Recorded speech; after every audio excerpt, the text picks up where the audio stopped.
Hello friends, this is part 34 of Angular 14 series, and in this session we'll discuss about that QA session part 1.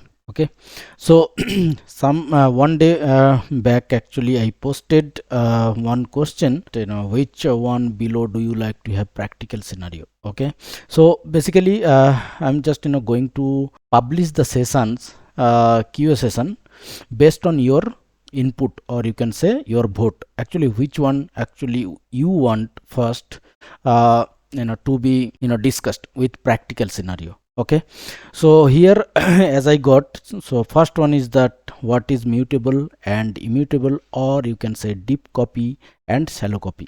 Okay, and second one will discuss about tell me more about component and directive decorator. Okay, so basically nowadays if you face any Angular interview, experienced or fresher, as a fresher, so in both scenario, most cases interviewer ask, what is mutable or immutable, and what is deep copy and shallow copy. Okay, and also they may ask you like, at the rate component, or what is at the rate directive, or in another way they can ask like, what is the difference between at the rate component or at the rate directive, or they may ask you, how many decorators, what is decorator, or how many decorators are there in Angular system, how many you have been used in your project. Okay, so in those all the questions you have to answer with one practical scenario, so that they can trust you, like you have really work a real scenario project. So let's get into the code, and we'll discuss one by one. Before writing any code, here I'm just overviewing some of the area where I have done already, for to save our time. So here I have created one component that is called customer form on static form, and data grid component. Here I have added one mat icon, that edit icon. So in this grid each row I can edit. Okay, so here one method I have attached, that is called handle row click, and this is one, this is the method, and here we are passing the one customer object. Okay, and if I open this customer form, here one static form, and a simple straightforward. And now I'm going to explain that mutable and immutable, or you can say deep copy and shallow copy. Okay, and I have run already the application. Here you can see the look and feel like this way, and if I click this edit icon, one new pop-up customer form will appear with this information, the respective selected row information. Okay, so let me open with the help of the dialog. So if you are not familiar with the material dialog, I will strongly recommend you to visit that Angular material website, and here you can see that dialog, search dialog here, and here you can check how does dialog work. Okay, so here I will quickly add mat dialog, and this dialog instance is having one method open, and within this method we can pass the component, or you can see here template reference. Okay, but as of now in this session we'll pass that customer form component, and next parameter is configuration. So here I will pass the configuration is nothing but that mat dialog config object, and here if I press control space bar, then you can see the lot of properties available here, and one of the property I am going to use, that is called data, because I'm going to pass the parent data to the children. Okay, with the help of dialog. So this question also they can ask interviewer, interviewer can ask like, how do you pass data from parent to child or child to parent using material dialog. Okay, So here I will pass here the customer object. Sorry. Now just save this and open the application here. Select client one and click yes, the form got opened. Okay, so when this form is opening first time, see the cursor is blinking here, so that means autofocus is happening. So to prevent autofocus, here you can see one property, autofocus as false.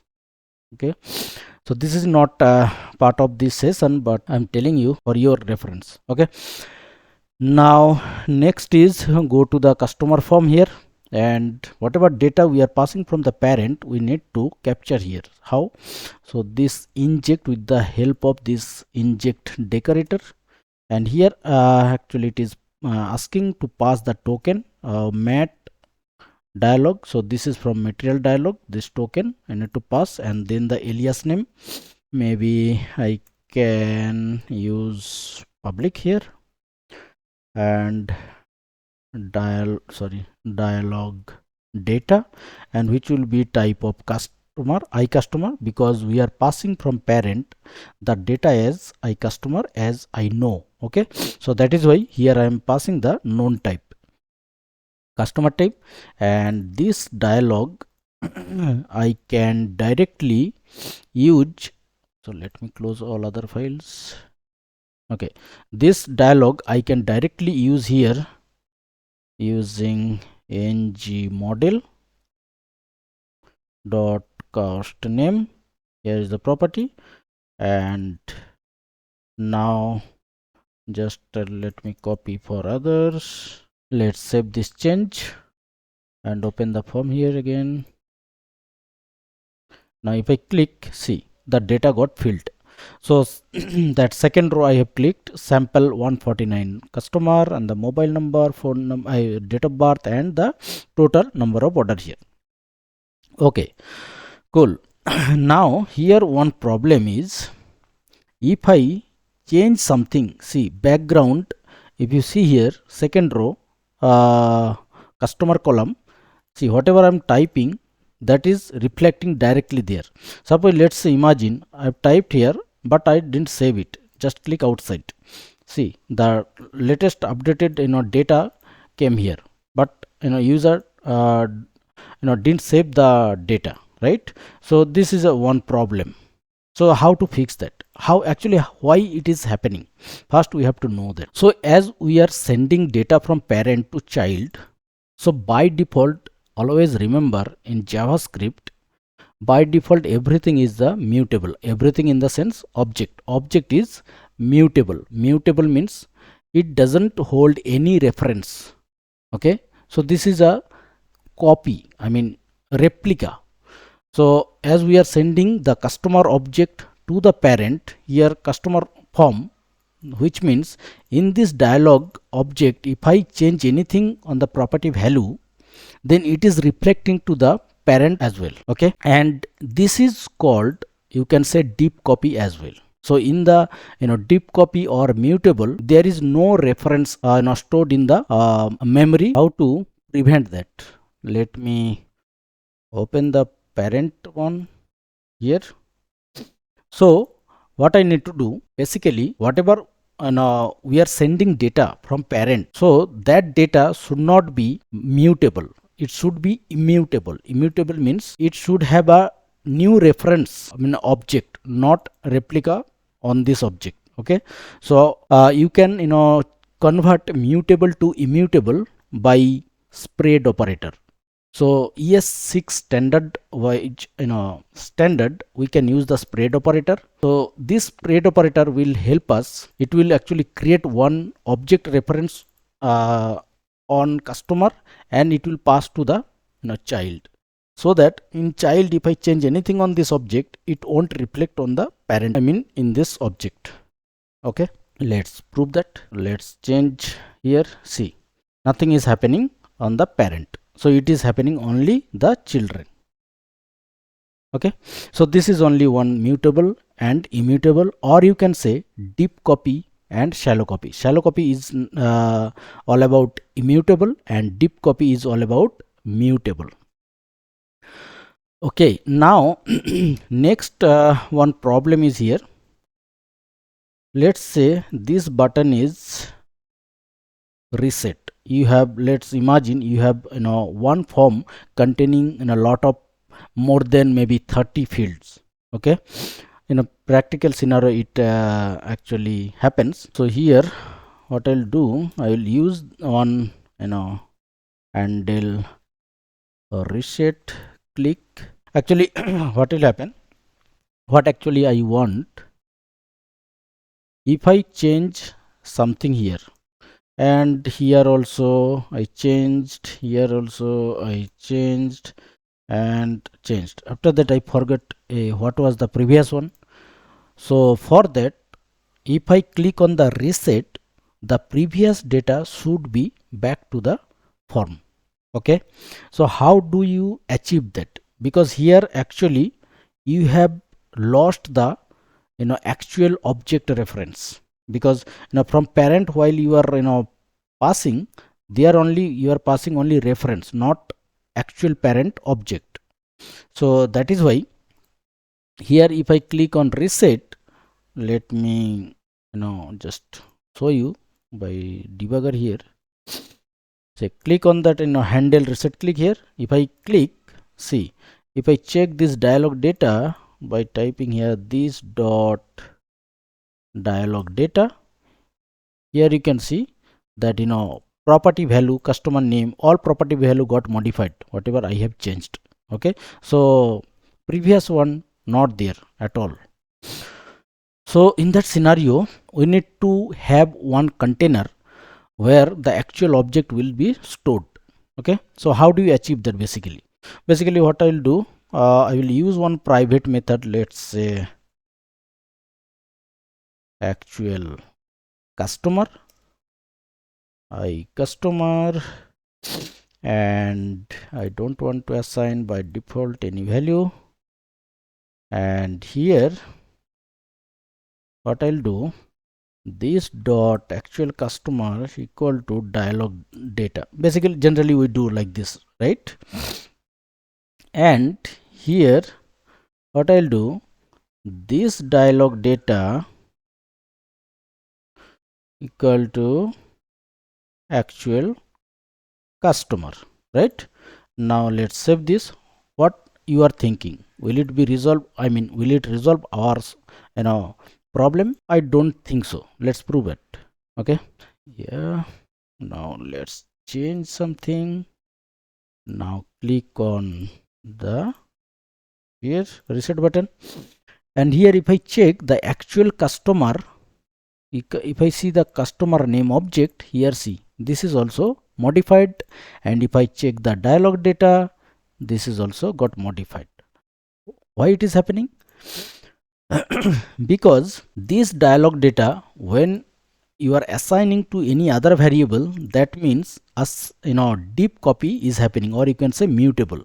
So this is just a value assigning, not a reference. Okay, so always keep in mind, whenever you assign any actual data to any other variable, always try to assign with the help of spread operator, so that won't have any mutability features. Okay, so it would be immutable feature, right? So whenever you do this, so what does it mean? This dialog data, one replica, I mean reference, will be stored in this object, and if I change anything from the HTML element, so it will impact on, I mean it will impact on this object only, not here. So it will hold the actual data. Okay, now let's change something and click on reset. Here if I see actual customer, see customer name is as it is, right? Original data, it doesn't change. Now here if I check the dialog data, see it got changed. Now if I compile next line, then I can see, okay, yeah, cool. So now I achieve now my requirement, right? Now if I changed anything, if I changed here also anything, now if I click reset, it should, but it's not. Why? Yeah, so here also what you need to do,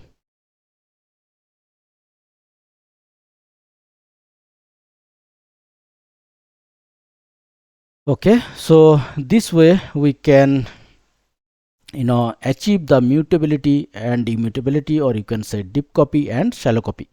So this is one real example actually we faced in our project, and I guess you got the answer. So whenever you answer to the interviewer, please make sure it should try to use the real example.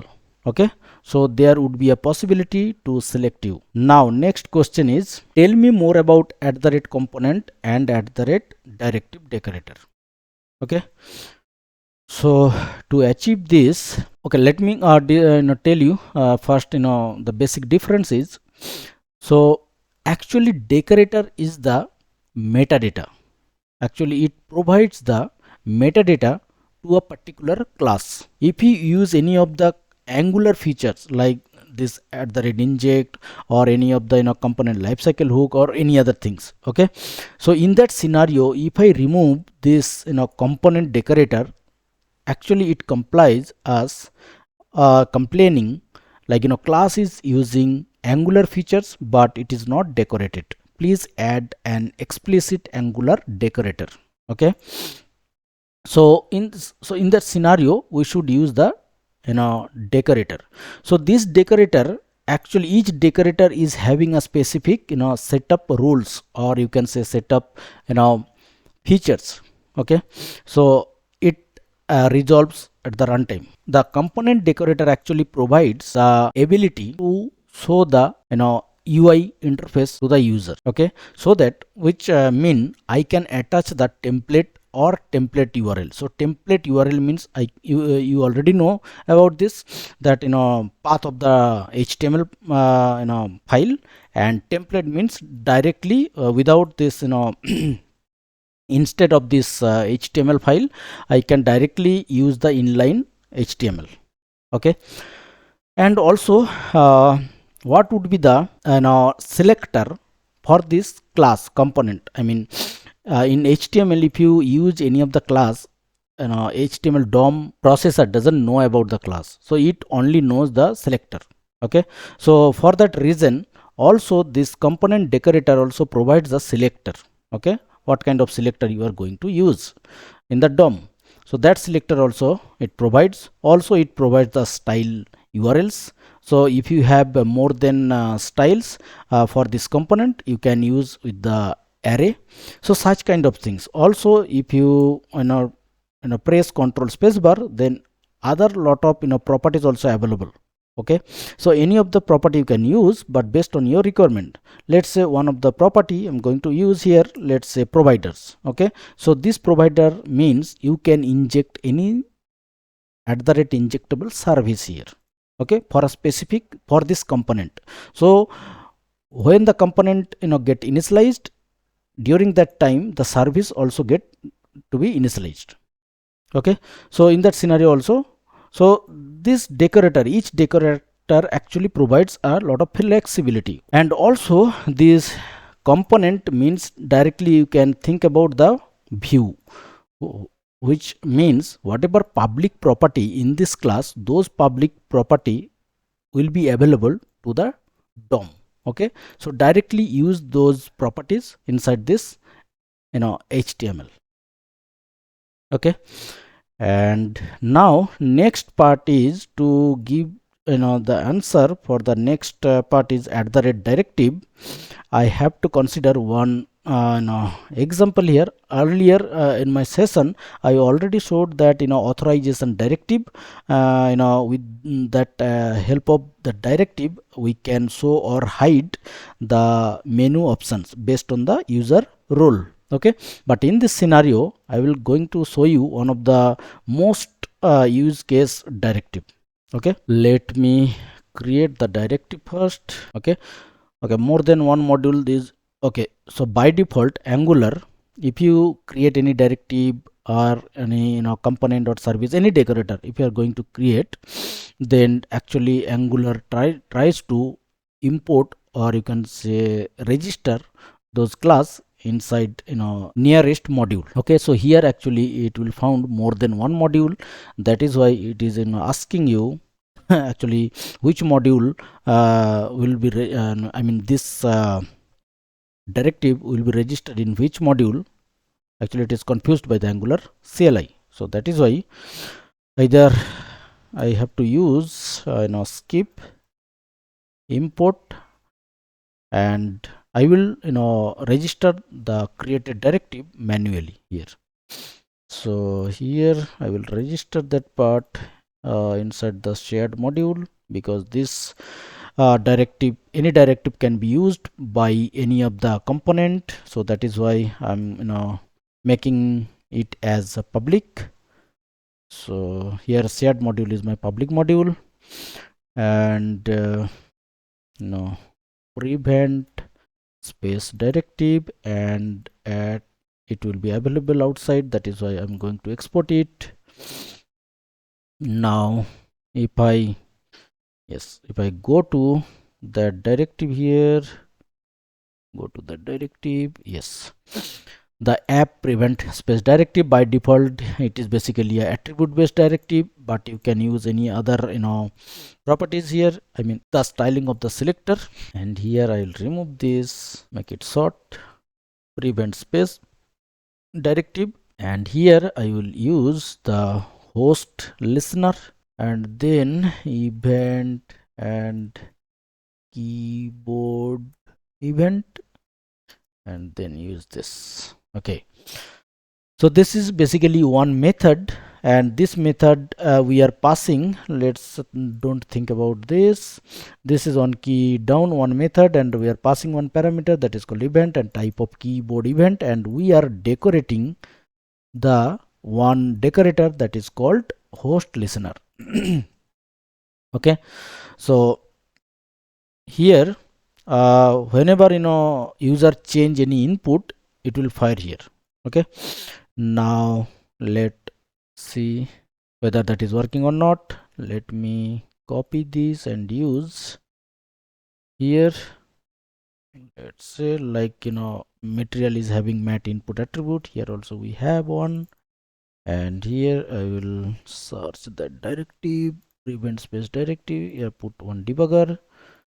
Let me check whether it is really working or not. Let me put one spacebar. Yes, now that event is firing. Okay, now I have to write one logic. It starts with space or not. If it is coming with space, then basically what I'll do, I will reassign the value with trim, so it will remove the space, and every time whenever you put first spacebar, it will trim and assign the value to it. Okay, so that means it doesn't allow you to put the space first. Okay, so whether it is working or not, let's prove it. Me remove all the things, and here I'll put one debugger and put one space here.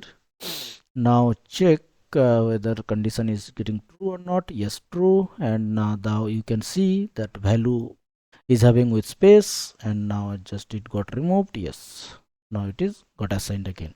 Now if I put in space, but the system doesn't allow me. Okay, it's not allowing me. So but once I put any word here, now I can use the space, but it won't allow you to put the space bar beginning of any sentence. So basically it is a common requirement in our project, so that is I'm just going to show you here. Okay, so now coming to the main question. So what is decorator? I mean sorry, directive decorator. So basically if I mouse over on this directive, you can have this small definition here over here, but here I'm telling you that direct decorator of Angular and which provides some metadata information to the class. Directive actually provides additional features to the DOM, right? It doesn't provide any view capability. I mean, it doesn't have any view capability. Or if I put space bar here, you cannot see template or template URL.